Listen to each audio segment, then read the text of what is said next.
Okay, okay. What an epic day. Okay, day 80 guys. Moral lesson of the day. Ah, sa panahon ngayon, yung mga mahal na yung bilihin. Pag malapit lang pupuntahan nyo, kaya rin mga 1 kilometer, mga 500 meters, lakarin nyo na lang para tipid. Tapos, basta ang epic ng araw na ito.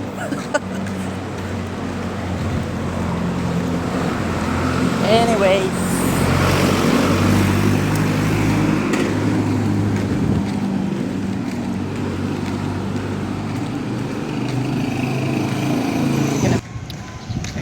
mag-exercise tayo para sa magandang itsura ng ating katawan at healthy living na rin yun. Yun lang, the 80 for the day. Alright. Time.